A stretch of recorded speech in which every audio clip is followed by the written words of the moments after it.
नमस्कार दोस्तों, महात्मा गांधी का एक बड़ा कोट है कि अगर आप सही हैं तो आपकी आवाज ही आपके लिए ढाल बनेगी। आपको बेतरतीब हिंसात्मक रास्ता नहीं अपनाना चाहिए।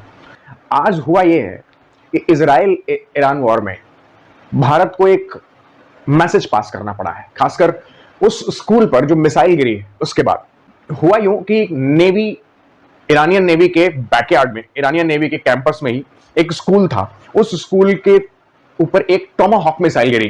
Tomahawk missile US navy use करती है और अब पूरा मामला उठ करके यही आ रहा है कि यूएस की गलती से उसके शिप से चलाई गई एक मिसाइल मिस कैलकुलेशन से उस स्कूल पर जाकर गिरी जहां 7 से 12 साल तक की बच्चियां पढ़ती थी। और इस मिसाइल हमले में 150 से भी ज्यादा बच्चियों की जानें गई।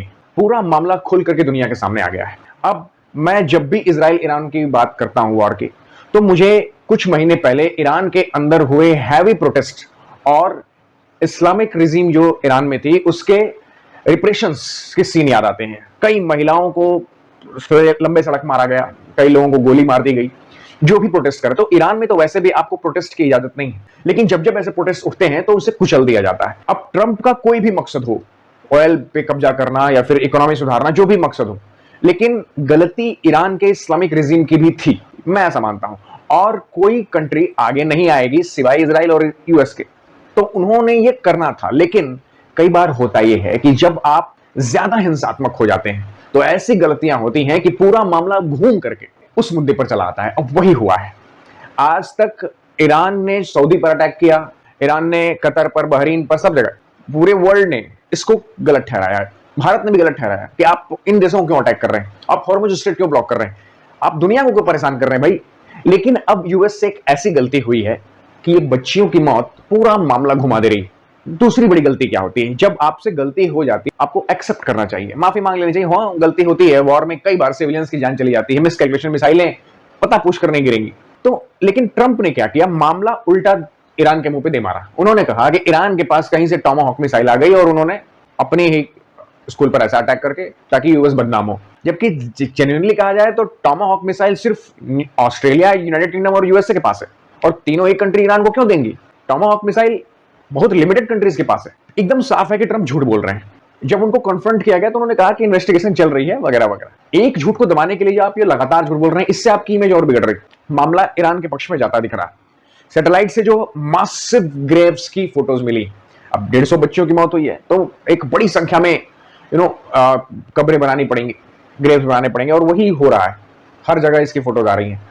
मामला तूल पकड़ चुका है और ईरान इस मामले को आगे रख करके ही चलना चाहता है। दूसरी बात जो अब ईरान की तरफ पॉइंट आउट की जानी चाहिए, गलती क्यों हुई। प्राइमरी इन्वेस्टिगेशन में प्रथम दृष्टया ये पाया गया है कि यूएस के पास जो जीपीएस लोकेशंस, मैप्स वगैरह थे, ये आउटडेटेड थे, मतलब पुराने थे। इसका मतलब यह है कि उसी नेवी कंपाउंड में हाल ही फिलहाल ईरान ने इस स्कूल का निर्माण करवाया था। लेकिन ऐसा माना जा रहा है कि ईरान ने उसी नेवी कंपाउंड में के आसपास ही स्कूल बनवाया था ताकि जब भी कोई एनिमी हमला करेगा तो ये सोचेगा या रुकेगा कि वहां पास में बच्चियों का स्कूल है। ठीक है, ये बच्चियों के पीछे छुपना भी कहलाता है, लेकिन ईरान ने उसी कैंपस में ये स्कूल बनवाया। और यूएस के पास आउटडेटेड सैटेलाइट का डेटा रहा हो, वो पुराना डेटा था, और मिसकैलकुलेशन हुई, मिसाइल गिरी स्कूल के ओर। बहुत भारी नुकसान होता है जब ऐसे मामलों में सिविलियंस की मौत होती है, और खासकर स्पेशल बच्चियों की। यूएन ने और दुनिया भर की वर्ल्ड मीडिया इसको कवर कर रही है। इवन भारत को भी बोलना पड़ा कि बिल्कुल गलत हुआ है। तो कहीं ना कहीं से यूएस पर अब प्रेशर बनेगा। हॉर्मुज स्ट्रेट ब्लॉक करने के चलते ईरान पर प्रेशर बनना चाहिए था कि ईरान अपनी लड़ाई में क्यों दुनिया को घसीटता है। जब भी बात आती है कि ईरान पर हमला होगा या ईरान से कुछ दुश्मनी होगी, वो तुरंत हॉर्मुज स्ट्रेट को ब्लॉक करके दुनिया का तेल के दाम बढ़ाना चाहते हैं, क्योंकि वो जानते हैं कि वो उनके सामने टिक नहीं सकते। और इस तरीके से ये दुनिया को परेशान करते हैं। अभी हाल ही में देख रहे हैं एलपीजी के दाम बढ़े हुए हैं, पेट्रोल डीजल पर भी आपका इसका साया मंडरा ही रहा है, कब महंगा हो जाए, कई देशों में कमी हो चुकी है। लेकिन इस चीज के पीछे छिपना भी, यहाँ पर ईरान भी सही नहीं कहा जाएगा।